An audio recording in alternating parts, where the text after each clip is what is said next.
예, 어제 그 서울국제도서전에 가서 이 강의하고 사람들하고 이제 저자와의 대화 시간을 가지고 돌아왔습니다. 일단 사람이 삼성 포엑스몰에서 했는데 그 전시몰에서 사람이 너무 많아서 한번 놀랬고 정말 놀랬고 특히 장터에서 좀 괜찮은 책을 좀 세일 많이 하니까 50% 40% 이렇게 세일하니까 책을 사려고 줄을 서는데 수십 명이 서있어가지고 책 같은 거는 사려고 돈도 못 내고 사진만 찍다가 이렇게 왔어요. 근데 두 번째 이제 제가 충격을 받은 것은 제가 저자와 대화를 하는 그 공간이 이런 강의실이나 또 칸막이가 쳐져 있는 공간이 아니고 사람들이 전시회를 돌아다니는 길 옆에 있는 부스를 개방해가지고 여기서 큰 소리로 외치시면 사람들이 와서 앉아서 듣는다고.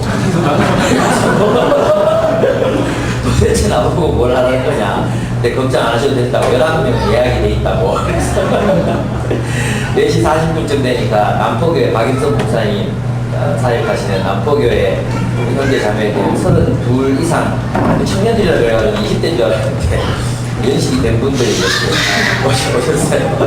앉고 있는데 사람들이 계속 이제 사람들이 오고 또 지나가다가도 사람들이 서서 듣고 책도 사고 하여튼 굉장히 희한한 그런 경험을 하고 왔습니다. 있는가. 어제 이제 강의했던 제목이 그런 것이었거든요. 여전히 기독교는 세상의 희망을 말할 수 있는가 하는 주제였습니다. 그래서 이제 간사님 어떻게 생각하시냐고. 자기는 잘 모르겠다고. 나도 잘 모르겠다고. 근데 이제 오늘 이제 그 얘기를 이제 했어요. 근데 앉아서 여러 가지 묵상하면서 제가 얘기했던 게 뭐냐면 첫째, 우리의 희망은 하나님이 살아계시는 것이다. 만약 기독교 안에 희망이 있다고 말한다면 성경은 기독교 내부, 사람들 내부에 기독교를 종교라고 이야기할 때 그 기독교 내부의 희망이 있다고 말하지 않는다. 기독교의 희망은 기독교 외부로부터 오는 것이다. 그것은 바로 하나님이 살아계시다는 것.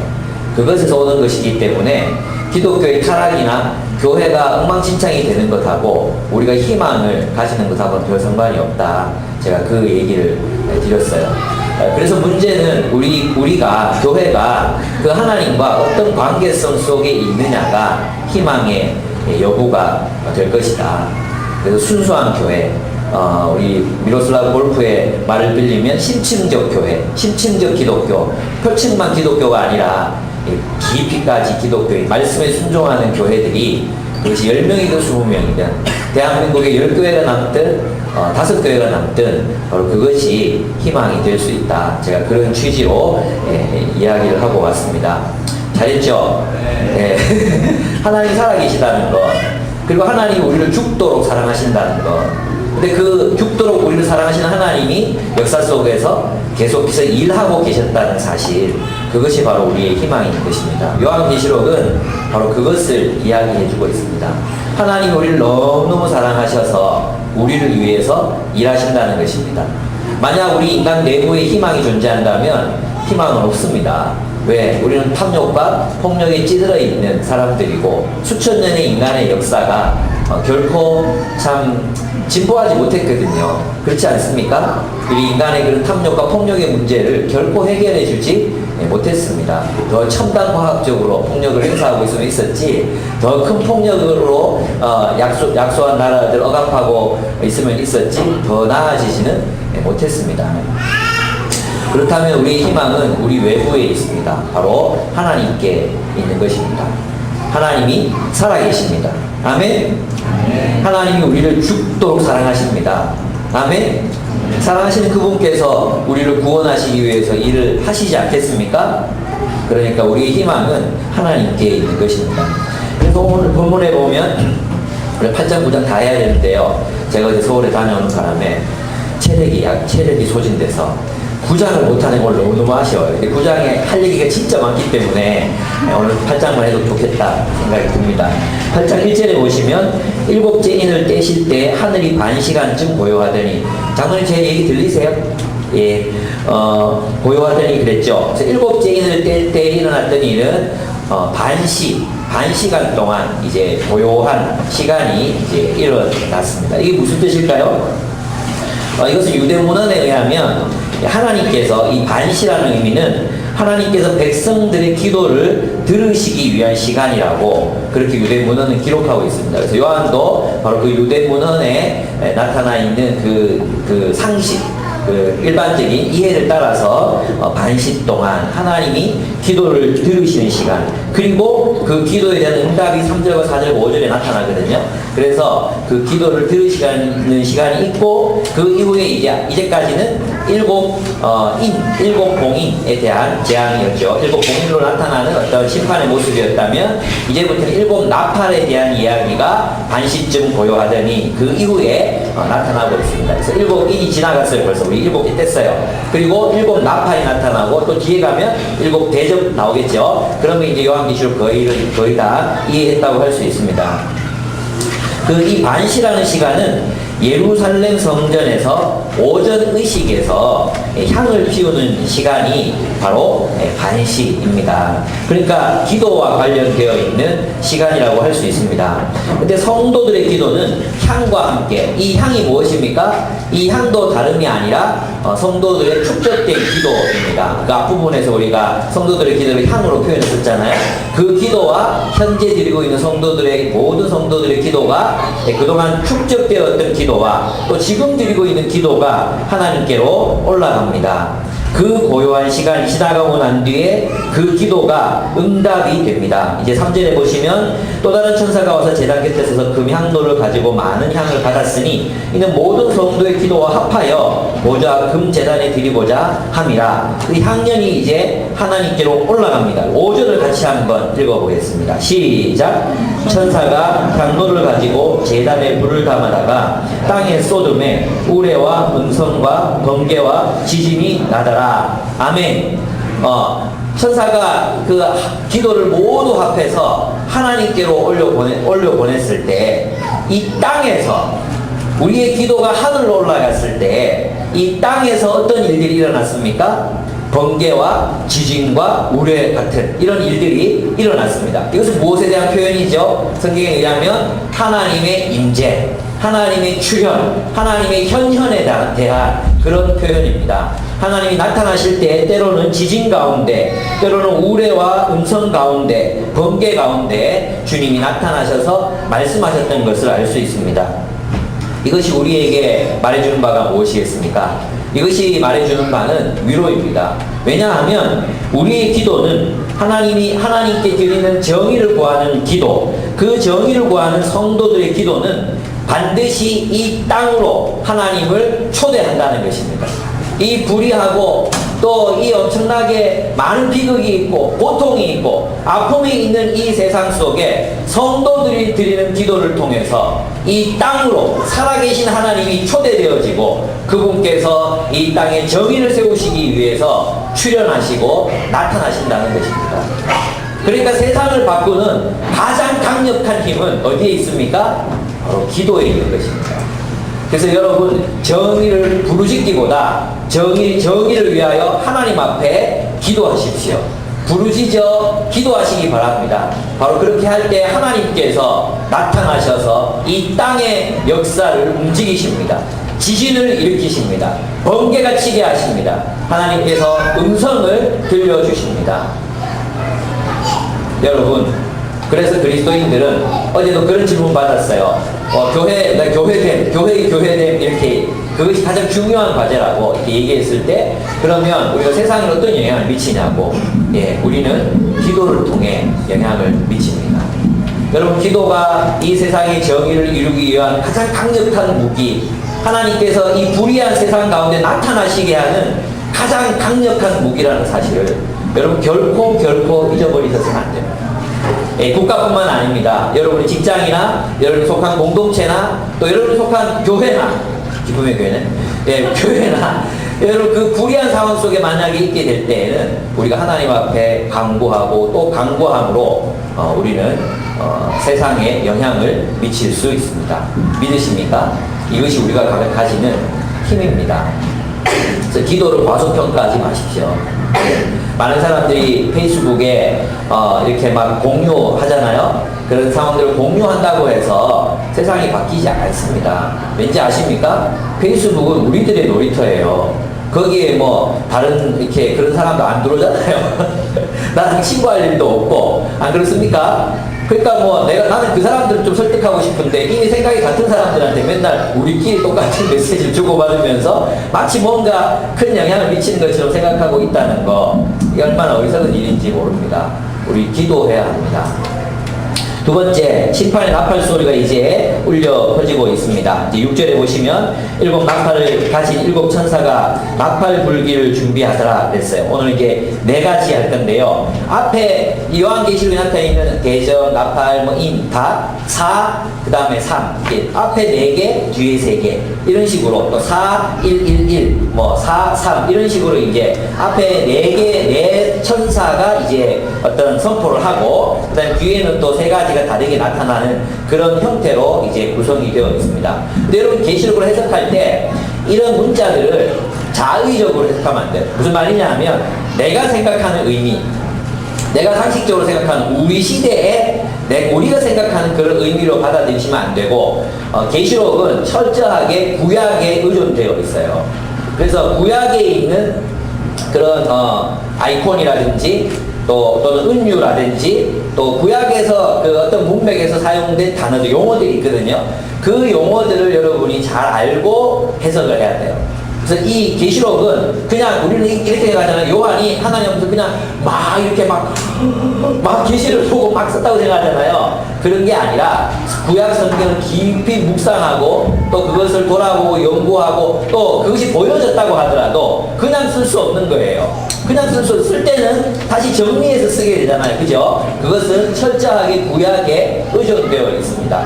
그런 관점에서 이제 하나씩 살펴보면 첫 번째 한번 보시겠습니다. 7절을 보시면 첫째 천사가 나팔을 부니 피 섞인 우박과 불이 나와서 땅에 쏟아지매 땅의 3분의 1 타버리고 수목의 3분의 1도 타버리고 각종 푸른 풀도 타버렸더라. 이렇게 되어 있습니다.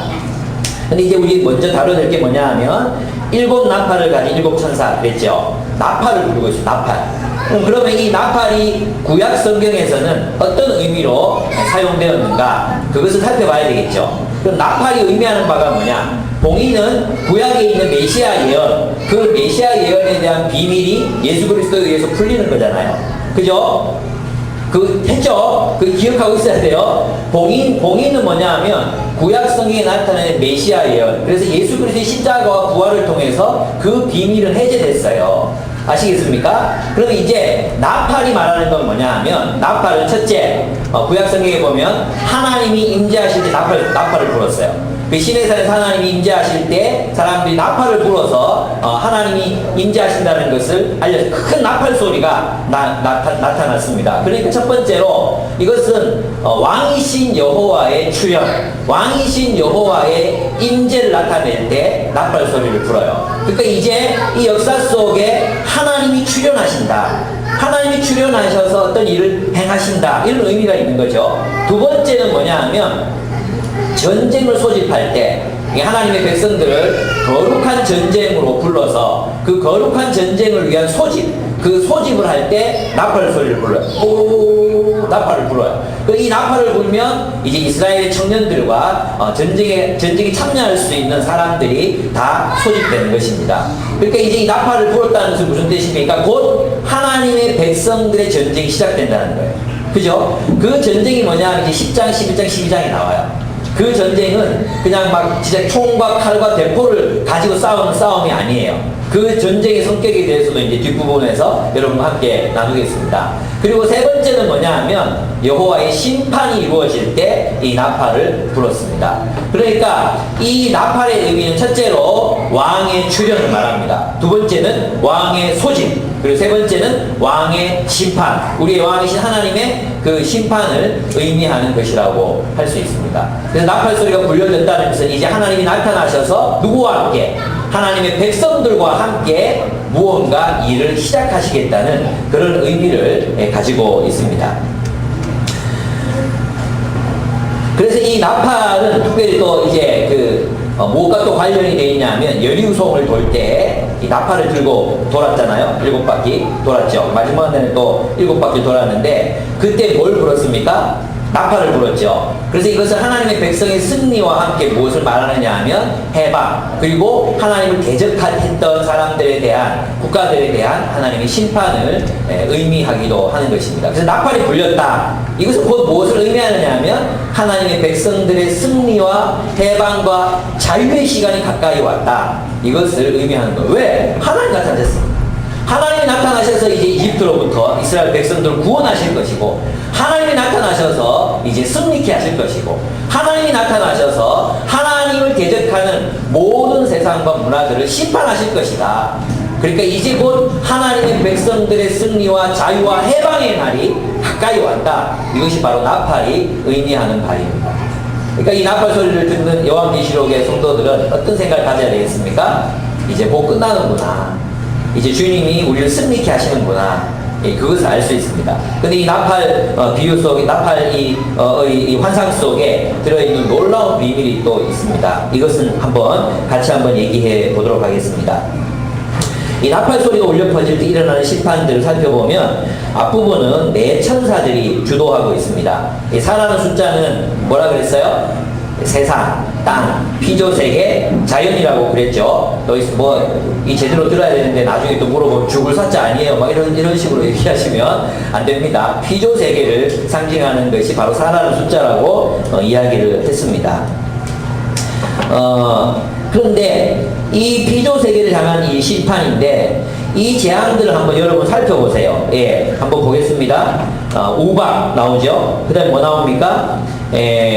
바다가 피가 돼. 그게 뭐가 생각나요? 나일강이 피로 변한 사건이 생각나죠? 또 뒤에 부분은 뭐가 나옵니까? 별이 땅에 떨어졌는데 물을 못 먹게 됐어요. 그죠? 이 또 나일강 재앙이 생각이 나시죠? 그리고 또 12절을 보시면 무엇이 생각나십니까? 마지막 그 재앙이 무엇이었죠? 흑암 재앙. 10가지 재앙 중에 9번째 재앙이었습니까? 흑암 재앙. 만질만한 어둠이 이집트 땅을 다 뒤덮었던 그런 것들을 여러분 기억나십니까? 그러니까 이 요한계시록에 있는 이 재앙들은 무엇을 차용했어요? 그죠? 출애굽기에 10재앙. 그 이스라엘 백성들을 해방시키기를 거부하고 있는 바로와 이집트에 대한 하나님의 심판, 그 하나님의 심판의 그 과정들을 차용해서, 그럼 지금은 이것을 누구에게 적용하겠어요? 로마. 그죠? 이스라엘 백성들은, 하나님의 백성들이 그 그리스도인들을 핍박하고 있는 로마를 하나님께서 심판하실 것이다. 그런 메시지로 우리가 이것을 읽을 수 있다는 것입니다. 그럼 여러분, 우리 출애굽기에서 보면 하나님의 심판이 있을 때 누가 심판을 받았습니까? 이집트 사람들이 심판을 받았죠. 그런데 그 가운데 하나님은 누구를 보호하셨습니까? 하나님의 백성들을 보호하셨습니다. 보호하셨어요. 그래서 이 본문에 나타나 있는 이 재앙들은 하나님을 대적하는 나라, 하나님을 대적하는 국가, 권력, 세상의 권세 잡은 자들, 또는 그 세상에 속한 사람들에 대한 하나님의 심판을 말하는 것입니다. 아니, 목사님, 그러면 막 우박 떨어지고 막 바다가 피가 되고 이러는데 어떻게 그리스도인들이 그 피해를 보지 않을 수 있겠습니까? 이렇게 생각할 수 있잖아요. 그런데 여러분이 왜 그렇게 생각하냐 하면, 여기 보면 불 붙은 산이 바다로 떨어졌다. 아, 운석이구나. 우리는 막 이렇게 자기 마음대로 막 이렇게 생각하는 경향이 있어요. 그죠? 아, 이거는 또 우리 후쿠시마 거기서 핵이 터졌는데 결국 그게 이제 온 세상 바다에 물고기 3분의 1을 못 먹는구나. 여러분, 핵이 터지면 물고기 3분의 1이 아니라 전체를 못 먹는 일이 생길 수도 있습니다. 그래서 우리 고리 원전 열심히 반대해야 됩니다. 예? 페이스북에도 반에 막 올리고 그러셔야 됩니다. 아시겠습니까? 그 터지면 대구도 정말 이제 우리 어디가 좀 진짜 큰일 나는데, 예, 이건 또 지금 할 얘기는 아니죠. 예. 그래서 지나가겠습니다. 그래서 10재앙입니다. 그럼 이 10재앙의 목적을 우리가 살펴보면 두 가지 목적을 가지고 있습니다. 하나는 뭐냐 하면, 이 모세의 10재앙은 이집트 사람들에게 하나님께로 인도하는, 하나님께로 돌아올 기회를 주었습니다. 그렇다면 이 본문, 오늘날 우리 피조세계에서 일어나고 있는 요한 당대나 지금이나 피조세계의 파괴, 이 피조물들이 어쨌든 인간의 탐욕과 폭력으로 파괴되고 있는 모습들, 그 자체가 뭐예요? 그 자체로 봐라. 하나님을 우리가 버리고 떠나서 우리가 탐욕으로 세상을 망가뜨렸고, 그 탐욕이 과해지면 뭐가 생깁니까? 폭력이 일어나잖아요. 그럼 우리 아이도 그렇거든요. 예, 형이 가지고 있는 카드, 그 힘센 카드를 가지기 위해서는 어떻게든 그걸 가져야 되잖아요. 그래서 꾀가 많은 형아가 그것을 이제 교묘한 수법으로 빼앗아가면 동생이 가만히 있습니까? 또 막 부다닥 자기들끼리 막 부닥거리하고 난리가 나요. 그러면 또 형아가 때렸어 막 이런 어떤 그런 이때 죄악된 모습들이 이 목사 가정에서도 이렇게 일어나는데, 온 세상에서는 그 탐욕이 무엇을 불러일으키겠습니까? 폭력을 불러일으킬 수밖에 없어요. 폭력적인 착취, 폭력적인 억압, 폭력적인 어떤 그런 일들을 일으킬 수밖에 없다는 것이죠. 바로 그런 세상에서 일어나는 일 자체, 탐욕과 폭력이 지배하는 세상 속에서 살아가는 그 자체가 성경은 뭐라고 말하느냐 하면 심판이다, 이렇게 얘기하는 거예요. 그것 봐라. 우리가 하나님의 말씀을 떠나서 우리의 탐욕과 폭력으로 세상이 이렇게 망가져 버렸어. 그러니까 우리 어디로 가야 돼? 하나님께로 돌아가자. 하나님께로 돌아가자. 그에게 소망이 있다. 그렇게 결론이 나야 되는데, 9장에 가보시면 20절에 보시면, 9장 20절에 보면, 이 재앙에 죽지 않고 남은 사람들은 손으로 행한 일을 회개하지 아니하고 오히려 여러 귀신과 또는 보거나 듣거나 다니거나 하지 못하는 금은 돈과 복수의 우성에게 절하고 또 그 살인과 복술과 음행과 도둑질을 회개하지 아니하니라 그랬어요. 그러니까 그들은 결국 회개하지 않을 것이라는 것. 이집트도 결국 회개하지 않았잖아요. 그죠? 끝까지 이스라엘 백성들 따라가서 죽이려고 했었죠. 바로 그것입니다. 그래서 첫째로 이 재앙의 목적은 하나님을 알지 못하는, 하나님을 거역하는 사람들에게 하나님께로 돌아오라, 그런 기회를 주시는 심판이라는 것입니다. 또 두 번째는 이 재앙의 성격에 대한 것인데, 이 재앙들을 많이 살펴보시면 어떤 재앙인 것을 알 수 있습니까? 네, 이 재앙은 하나님이 창조하신 피조 세계를 파괴하고 있습니다. 하나님이 창조하신 세계를 파괴하고 있어요. 무엇이? 그동안 앞에 있었던 로마 제국의 탐욕과 폭력, 그리고 그 세상에 속한 사람들의 삶을 통해서 이 피조 세계가 파괴되고 있다는 것입니다. 그래서 9장에 가보면요, 이제 뭐가 열리냐 하면 어비스, 심년이 열려요. 심년. 이 심년의 뜻은 뭐냐 하면 혼돈이라는 뜻이에요. 하나님은 무질서한 우주를 어떻게 하셨습니까? 혼돈 가운데 있는 우주를 창조하셨어요. 질서를 부여하셨습니다. 그래서 우리가 살아가는 이 세상은 질서정연한 아름다움이 있는 세상입니다. 맞습니까? 아닙니까? 맞죠? 그런데 인간의 탐욕과 폭력은 세상을 어떻게 만들어버립니까?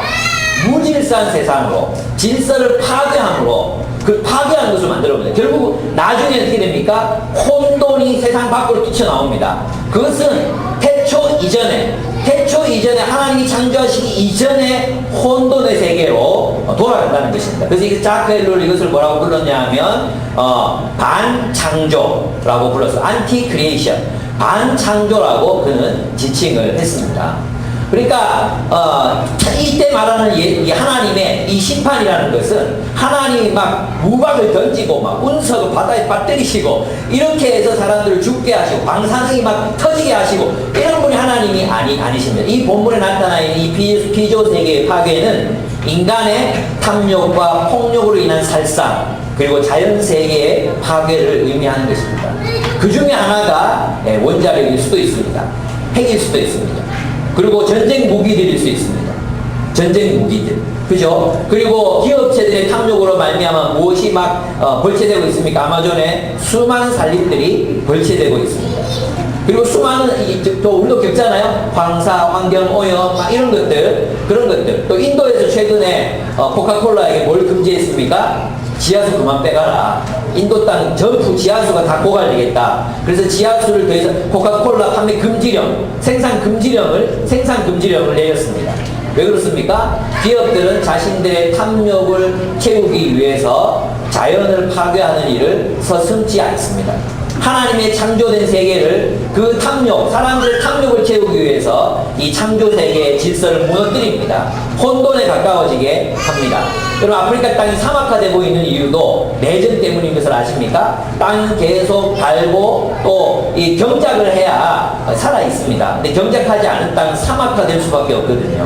바로 그런 이유들입니다. 그러니까 이 세상을 파괴하는 것은 하나님이 아니라 우리 인간의 탐욕과 폭력, 그리고 이 탐욕과 폭력을 이용해서 인간을 파멸시키려 드는 사탄의 세력들이라는 것입니다. 그래서 이 본문의 핵심은 뭐냐 하면 3분의 1이라는 숫자에 있습니다. 3분의 1이라는 숫자. 만약에 하나님께서 그들의 탐욕과 폭력으로 인한 이 재앙을 하나님께서 제한하시지 않으신다면 우리는 정말 모두가 파멸할 수밖에 없다는 것입니다. 근데 하나님께서는 자비로우셔서, 원래 이게 있잖아요. 그 구약의 스가랴서에 보면은 3분의 2가 파멸하게 돼 있거든요. 그런데 요한계시록에 와서는 3분의 1로 줄어들어요. 그 이유가 뭐냐 하면 하나님께서 재창조를 위한 보호를 위해서 하나님께서 인간의 탐욕과 폭력의 활동을 제한하신다는 그런 의미가 있는 것입니다. 그래서 여러분 그런 생각 가끔씩 들지 않습니까? 아프리카에서 내전이 일어나고 수많은 사람들이 학살을 당하고 장기가 끄집어내져서 막 온 세상에 널리고 이런 일들을 들을 때, 또 멕시코에서 부녀자들을 막 납치해 가서는 거기서 공장에 넣어놓고 24시간 잠도 재우지 않고, 그리고 또 용병의 시간을 주지 않고, 죽으면 그냥 묻어버리고 또 다른 여자들 막 납치해 와서 막 이런 일들이 정말 전 세계적으로 막 이게 보편화돼서 일어나지 않는다는 것이 얼마나 감사한 일인지 제가 제 책에도 썼잖아요. 깨어진 세상 희망의 복음. 예, 어떻게 생각하면 인간의 탐욕이 지배하는 세상에 이 정도로 그치고 있다는 것이 얼마나 감사한 일인지 저는 모르겠어요. 만약에 인간에게 이 모든 일들을 맡겨두셨다면 아마도 세상은 지금보다 10배, 100배, 20배, 10배, 100배, 1000배 더 나빠졌을 것입니다. 그래서 이 본문에서 우리가 읽을 수 있는 것은 뭐냐 하면 하나님이 인간의 탐욕과 폭력으로 인해 스스로를 멸망시키는 그 심판 가운데서도 하나님 우리를 지키시고 보존하시고 또 새로운 창조를 위해 준비하시고 계시다는 사실을 읽을 수 있습니다. 그래서 이 재앙의 성격이 바로 그런 것들입니다. 절제를 모르는 인간의 탐욕과 폭력은 산림들을 파괴하고 지하수를 고갈시키고 비옥한 땅을 사막으로 변하게 만들고 있습니다. 하나님이 막지 않으시면 세상의 모든 푸른 초목들이 파괴될 것이고 바다는 전쟁으로 인한 피로 가득 차게 될 것이며 강과 샘들은 말라버리게 될 것입니다. 사람들은 암흑 속에서 헤매게 될 것입니다. 앞으로 이제 물전쟁이 일어난다 그러잖아요. 근데 어마어마한 물이 발견됐어요. 어디서 발견됐습니까? 예, 저 마그마, 저 지구 중심부에 멘탈과 멘탈 사이에, 멘탈과 멘틀, 아무도 몰라. 멘틀과 멘틀 사이에 엄청난 양의 물이 있어요. 수정 같은 물이 있어요. 그게 지표면에 적혀 있는 바닷물과 강물을 합한 것보다 더 많아요. 대단하죠? 저는 걱정이 750km 파고 들어가면 그 물이 나오는 거예요. 걱정이 뭐냐면 강대국들이 그 물 다 빼다 쓸까봐 걱정입니다. 그러면 우리 망하는 거죠. 뭐 다 같이 망하는 거죠. 고리 원전이 후쿠시마 원전보다 더 위험하대요. 예, 65,000군데 땜질했대요. 65,000군데를 땜질했대요. 그러면 저거 하나 터지면 어떻게 되겠습니까? 부산 350만, 울산 몇 만입니까? 울산 한 100만 됩니까? 예, 거기 이 한반도는 다 우리 바다도 이제 못 나가는 거죠. 예. 우리의 탐욕이 그렇게 이 세상을 파괴시킬 수 있다는 것입니다. 그럼 이제 한 가지 제안을 한번 살펴보겠습니다. 불타는 우박이 뭐냐? 이 불타는 우박은 피가 섞여 있어요. 피 섞인 불타는 우박이에요. 불탕이 피가 섞였다는 것은 무엇을 의미하느냐 하면 바로 전쟁을 상징합니다. 그리고 본문에 나타내는 수목과 푸른 풀이라고 했잖아요. 이것은 에스겔에서도 나오고 예레미야에도 나오지만 나무들은 나라들과 공동체를 상징합니다. 나라와 공동체. 그러니까 이 인간의 탐욕과 폭력으로 인한 지배는 결국 무엇을 깨뜨리게 되어 있습니까? 공동체를 깨뜨리게 되어 있습니다.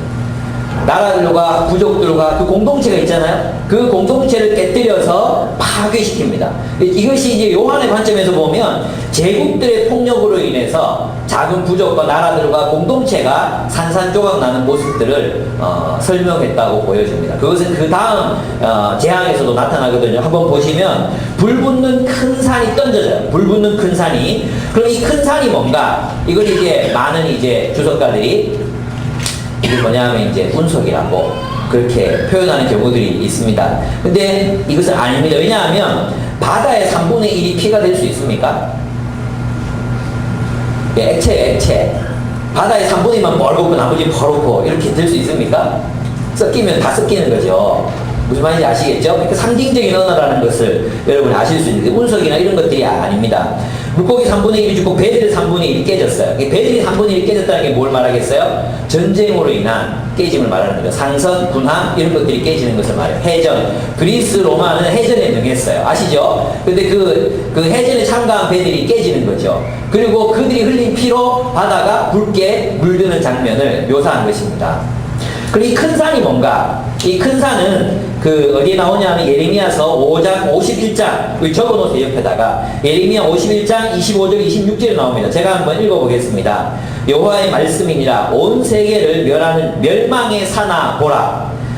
멸망의 산, 마운틴, 그것아 보라. 나는 네 원수라. 나의 손을 내 위에 펴서 너를 바위에서 굴리고 너로 불탄 산이 되게 할 것이요. 그랬어요. 불탄 산이 되게 할 것이요. 그러니까 이 큰 산은 무엇을 말하는 것입니까? 그죠? 바벨론을 얘기하는 것입니다. 바벨론. 그러니까 이 바벨론을 지금 요한은 큰 산이 큰 산과 같은 것이 바다에 던져져서 바다의 3분의 1이 피가 됐어요. 그럼 이 던져진 이 큰 산은 뭐겠습니까? 로마를 말하는 것입니다. 그 로마 제국의 전쟁, 또 정복 전쟁으로 인한 그 전쟁이 계속해서 일어나는 것을 말하는 거죠. 그러니까 바다가 피로 물들어서 붉게 변하는 모습. 또 그 전쟁터에서 물고기들이 피조 세계의 물고기 생물들이 죽는 모습을 설명한 것입니다. 그 다음에 세 번째를 보면 셋째 천사가 10절 보세요. 셋째 천사가 나팔을 부니 횃불같이 타는 큰 별이 하늘에서 떨어져 강들의 3분의 1과 여러 물샘이 떨어지니 여기까지만 보면 이건 완전히 별똥별이잖아요. 운석 쪽으로 가야 된다는 생각이 막 들죠. 말세가 되면 운석이 많이 떨어져. 큰 게 떨어져. 근데 11절 보면 11절 이 별의 이름이 뭐예요? 쑥이라고 되죠. 쑥. 그죠? 큰 별이 떨어졌는데 보니까 쑥이야. 예. 여러분 이해가 안 되십니까? 쑥이 그럼 뭘 의미하는가를 여러분 구약 성경에서 찾아봐야 되겠죠? 이 쑥이 말하는 바 이것을 또 찾아보겠습니다. 이사야서 14장 이게 찾아보자면 제가 읽어드릴게요. 14장에 나오는 이 쑥이라는 단어는 바벨론 제국을 의미합니다. 그리고 신명기 29장에 보면 이렇게 쓰고 있습니다. 너희가 또 그들 중에 있는 가증한 것과 목석과 은금의 우상을 보았느니라. 너희 중에 남자나 여자나 가족이나 지파나 오늘 그 마음이 우리 여호와를 떠나서 모든 민족 신들에게 가서 섬길까 염려하며 독초와 쑥의 뿌리가 너희 중에 생겨서 이렇게 되어 있어요. 그러니까 이 쑥은 뭐냐 하면 우상을 숭배하는 우상 숭배적 가치, 우상 숭배적인 그 이방의 세상적인 가치가 하나님의 백성들 가운데 생겨서 모든 사람들을 고통스럽게 하는 것을 의미하는 것입니다. 또 아모스에도 보면은 똑같은 이야기들이 나옵니다. 아모스 6장에 보면 그런데 너희는 정의를 쓸개로 바꾸며 공의의 열매를 쓴 쑥으로 바꾸며 그들이 왜 공의의 열매를 쓴 쑥으로 바꿨죠? 우상 숭배했기 때문에 탐욕을 주인 삼았기 때문에 그 결과로 인해서 그 세계 속에 그 세상적 가치의 지배를 받으며 살아가는 공동체, 그 세상적인 가치의 지배를 받으며 살아가는 사람들은 쓴 쑥과 같은 고통을 겪게 된다는 거예요. 그들은 그 열매를 먹게 된다는 뜻입니다. 무슨 뜻인지 아시겠습니까? 그래서 쑥이라는 단어는 우상 숭배에 빠진 이스라엘, 또 우상을 숭배하게 하는 바벨론, 그들로 인해서 많은 사람들이 그 가르침 때문에 고통받는 것을 말합니다. 다시 말해 세상적 가치를 가지고 살아가게 되면 어떻게 된다는 거예요? 쓴 쑥과 같은 그런 고통을 겪는 거예요. 여러분 이제 그 부분에 보면 강물이 나오는 강물. 이 물은 물은 요한계시록에서 주로 무엇을 말합니까? 교훈을 말하는 거거든요. 어제 우리 헌출형제랑 매복자매 결혼식 할 때 제가 요한계시록을 설교했거든요. 근데 제일 마지막에 보면 주 예수와 하나님의 보좌로부터 생명수가 흘러나옵니다.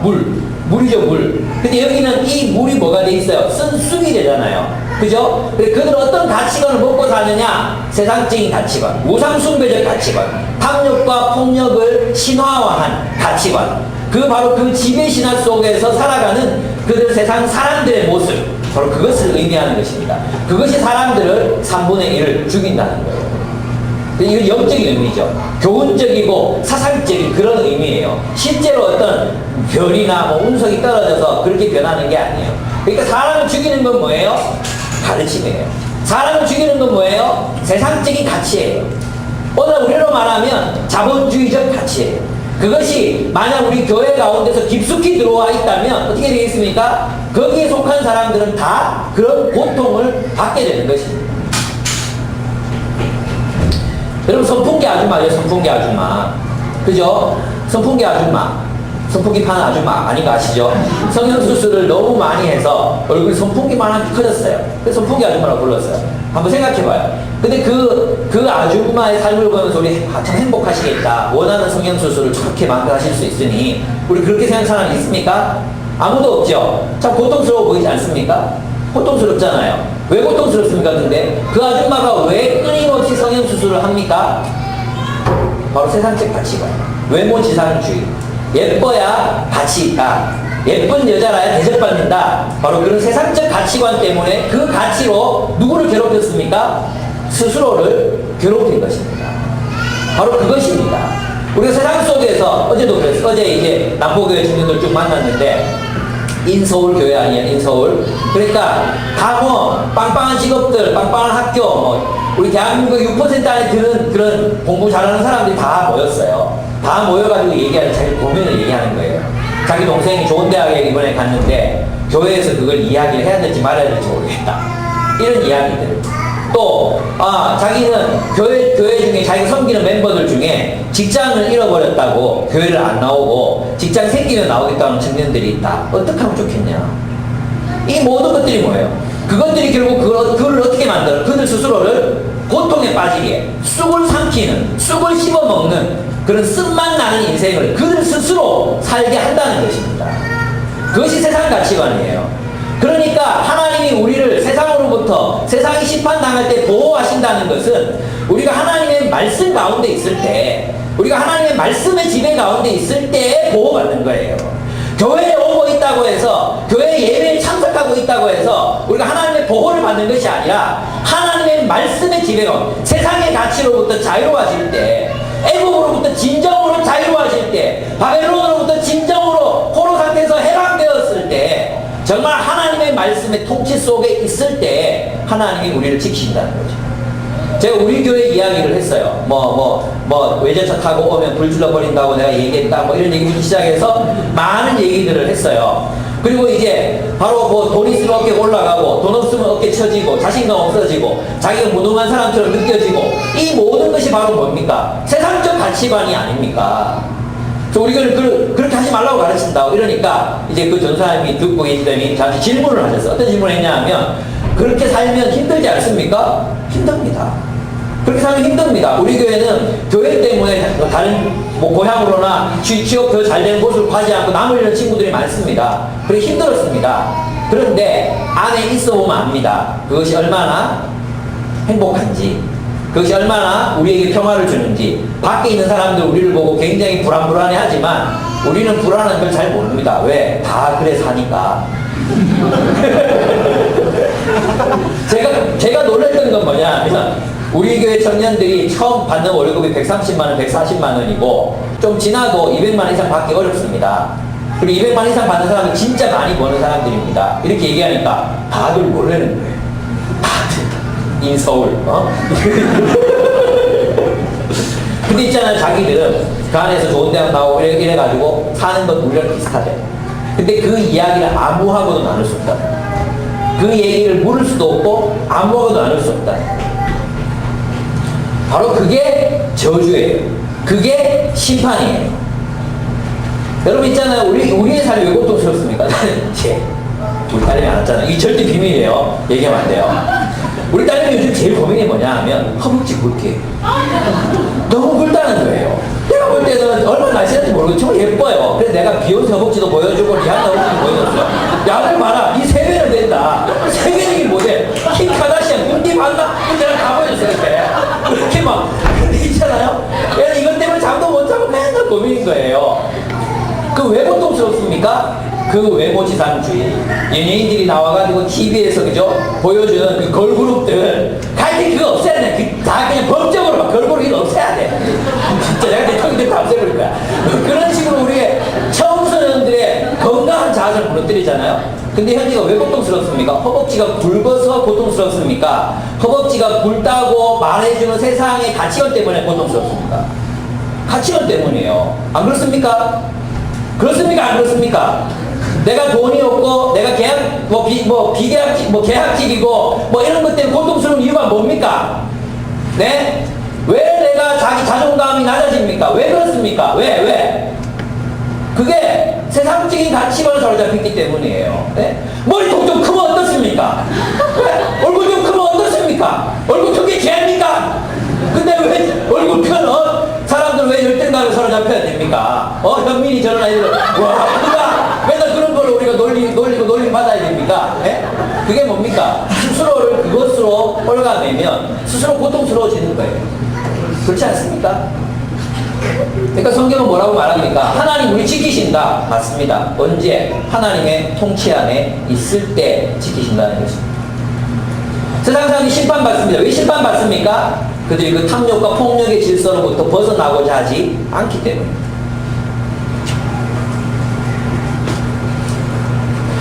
해 3분의 1, 이제 마지막 네 번째 심판인데요. 해 3분의 1, 달 3분의 1, 별 3분의 1 타격을 받아요.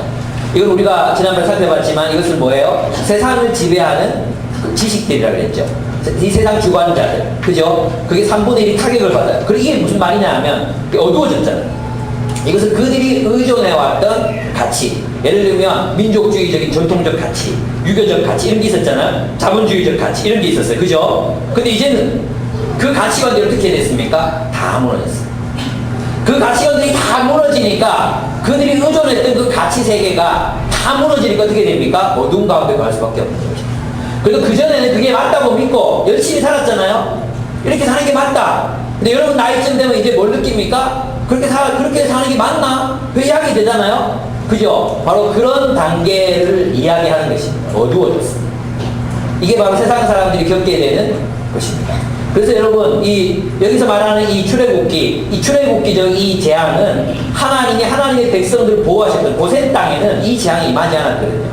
그리고 나머지 땅에, 모든 이집트 땅에 하나님의 재앙이 임했어요. 다시 말해서 요한계시록에서 우리에게 뭘 가르치고 싶냐 하면, 너희가 하나님 뜻대로 살면 고생하고 하나님 뜻대로 살면 죽는 것 같아 보이지만, 그러나 진짜 하나님 뜻대로 살면 살아남는다. 진짜 하나님 뜻대로 살면 충만하게 산다. 너희가 진짜 하나님 뜻대로 살면 생명수 가운데로 하나님이 인도하시고 너희는 생명나무의 생명 열매를 맺는 그런 충만한 인생을 살 것이다. 근데 왜 자꾸 저 황제 숭배, 저 로마 제국에 자꾸 타협하려고 하느냐? 왜 그들에게 기웃거리느냐? 하나님이 너희를 지키신다. 하나님이 우리를 보호하신다. 그것이 바로 요한계시록 8장에서 우리에게 이야기해 주는 거예요. 나누면 살고 베풀면 살고 우리 남는 시간 또 멘토링하고 사람들 만나러 다니고 이렇게 사는 삶이 세상에서 보면 답답해 보이는 삶이지만 바로 그러한 삶이야말로 정말 충만한 인생을 경험하게 한다는 것입니다. 저는 그것이 무슨 뜻인지 압니다. 아마 여러분도 아실 것이라고 저는 생각합니다. 여러분, 세상에 주눅 들지 말고 사십시오. 당당하게 어깨를 펴고 정말 하나님의 말씀 따라 말씀의 지배 가운데 그렇게 살아가신 여러분들이 되셨으면 좋겠습니다. 오늘 본문에서 우리는 하나님 백성들이 가진 산 소망을 살펴볼 수 있습니다. 첫째는 하나님은 새 창조를 위해 3분의 1을 남겨두십니다. 다음을 보시는 거죠. 두 번째는 세상의 질서를 따라 사는 삶은 고통을 가지고 옵니다. 세상 사람들이 잘 사는 것 같아 보이지만, 저 요번에 한 학생들끼리 싸워가지고 막 부모들이 고소 고발이 붙었거든요. 근데 제가 그분들 이제 학부모들을 만나면서 느낀 게 뭐냐면, 야, 뭐 아파트가 13채고 막 그래요. 아파트가 13채고 뭐 가지고 있는 재물, 뭐 돈이 뭐 몇 억이고 저한테 알려주셨거든요. 참 행복하지 않구나. 근데 그거 정말로 많이 느꼈어요. 시편 78편에 보면 시편 기자도 그렇게 말해요. 악인들이 어떻게 저렇게 잘 됩니까? 장수합니까? 악인들이 어떻습니까? 어떻게 악인들이 저렇게 형통합니까? 막 불평하거든요. 근데 제일 마지막에 오호라, 내가 그들의 결국을 보았도다. 그래요. 결국이 뭐냐면 그들의 끝, 그들의 그들의 그 뭐랄까 바닥을 보았도다. 그 얘기하는 파멸이다. 세 번째, 하나님은 하나님 백성들을 보호하십니다. 그러니까 어떻게 하라는 것입니까? 왜 하나님이 이스라엘을 출애굽시켰습니까? 예, 세상의 지배적인 가치로부터 해방을 얻어서 어디로 가라는 거예요? 여호와 하나님을 예배하라. 세상의 지배 이데올로기로부터 자유하라. 바로 그것을 위해서 하나님 우리를 부르셨어요. 세상적인 가치에 사로잡혀 살지 말고 하나님의 뜻, 또 하나님을 예배하는 사람으로 살아가라. 하나님 그것을 위해 우리를 부르셨어요. 하나님 예배합시다. 하나님 말씀 존중합시다. 그 하나님 말씀을 정말 우리의 내면 깊숙이 우리의 무의식까지 내려앉게 합시다. 하나님 우리를 어떻게 지키시는지 그분을 신뢰하면서 믿음을 지킵시다. 그렇게 삽시다. 우리 함께 기도하겠습니다. 나팔 소리가 울려 퍼지고 있습니다. 매주마다 여러분에게 묻고 있습니다. 내가 속한 곳은 하나님의 나라입니까? 아니면 세상입니까? 하나님 우리를 지키시되 하나님의 뜻 가운데 살아가시는 사람들을 지키시고 보호하시겠다고 약속하셨습니다. 우리 혹이라도 세상의 유혹 가운데 내 마음이 무너지고 나 스스로를 세상적 가치 속에서 고통스럽게 만들고 있었다면 우리 주님 앞에 회개합시다. 우리를 고통스럽게 하는 것은 돈이 없어서가 아니라 또 힘든 일들을 하기 때문이 아니라 사람들이 알아주지 않는 직업을 가졌기 때문이 아니라 내가 그렇게 생각하기 때문입니다. 내가 세상적인 가치에 지배당하고 있기 때문입니다. 나를 지배하고 있는 그 세상적인 가치관들 하나님 앞에 회개하고 주님 뜻대로 살기를 결단합니다. 우리 고백했으면 좋겠습니다. 우리 함께 기도하겠습니다.